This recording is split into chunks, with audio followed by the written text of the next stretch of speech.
Good morning, welcome back to the vlog. New blend of coffee bean today. Marks and Spencer's Colombian coffee beans. So let's give them a try.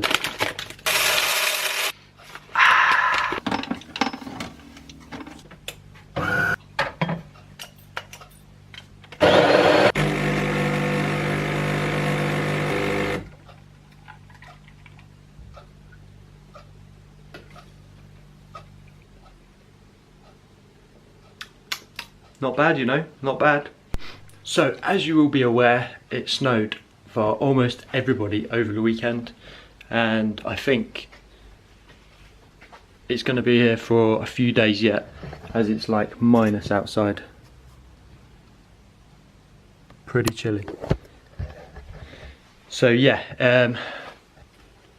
wait till we come to light. So yeah, it dropped down to about -5, so it is pretty cold out there, and I've stayed clear of the workshop until today because of the freezing cold conditions. So I hope everyone else had fun in the snow as much as we did. Caught a few clips with the drone and stuff, so here they are.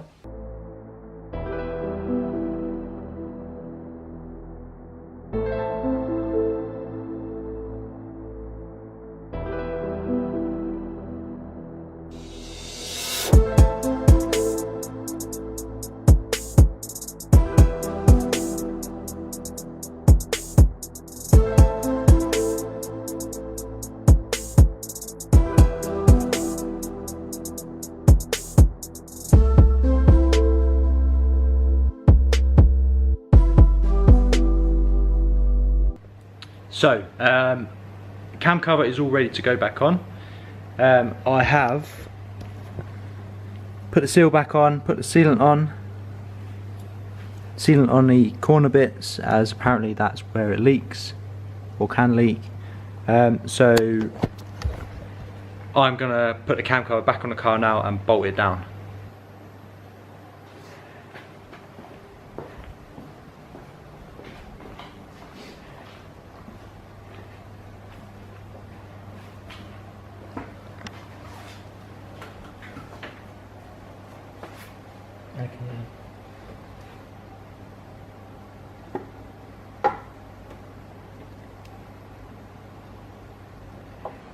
Okay, so the cam cover is all on now, as you can see.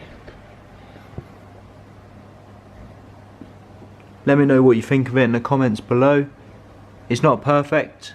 There are a few bits where the film kind of like scrunched up a bit, as you can see there. And to be honest, the clear coat could have been better as well. However, it's better than the factory black paintwork that was on it, and I think it looks a bit different, so I'm pretty happy with the way it turned out, to be honest, considering it was the first item I've ever hydro dipped. I didn't do any practice, I just cracked on. Seemed pretty easy. So yeah, pretty much all in all I think that was quite a good result.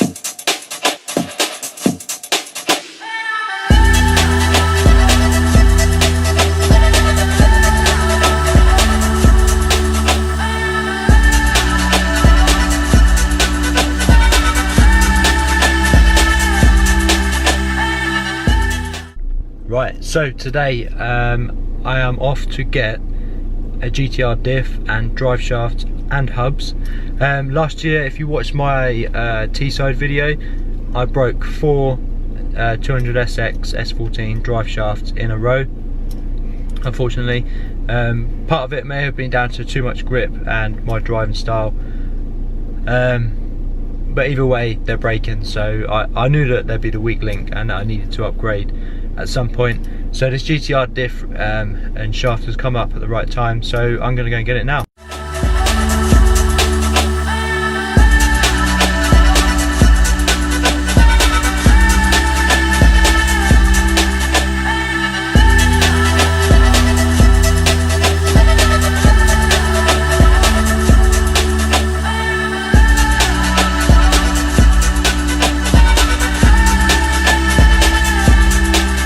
So finally got back with the diff and the shafts.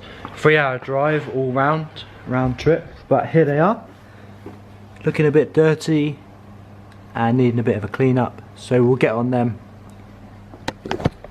as soon as we can get the Nissan back on the ramp. We'll get on them and get it all cleaned up and hopefully get it fitted. I'm not sure if the prop's going to fit, so I may have to go and get the prop modified as well as pick up a GTR prop, so we'll see about that.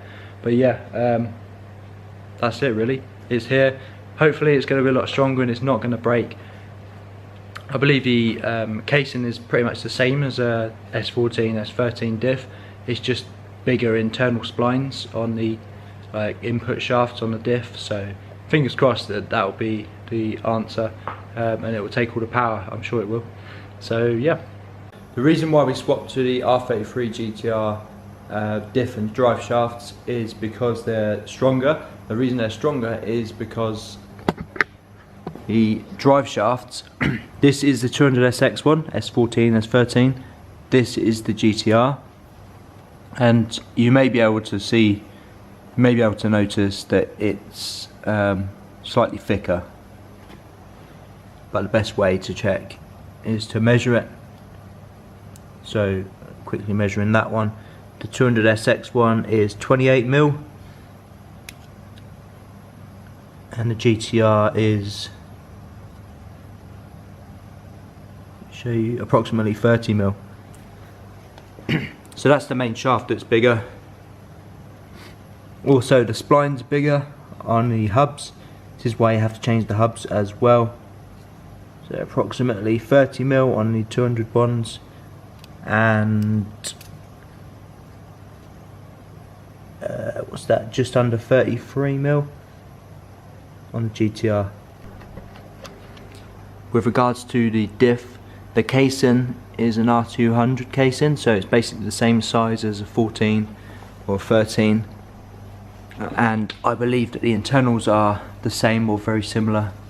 The difference, or the main difference, is that the splined part, that this diff input shaft, or output shaft rather, it goes inside the main part of the differential. The spline is larger, just like the spline on the drive shaft. So obviously this is going to make for a stronger package in total. And if it's good for the big power drag cars, then it must be good enough for a little SR with 500 odd horsepower. It should be fine.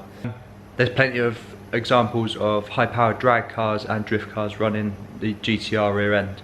I'm not too sure how the R32, 33 and 34 differ. All I know is I've gone for the R33 GTR because that's the one that I've been told to, or I've been informed to get, so hopefully that's right.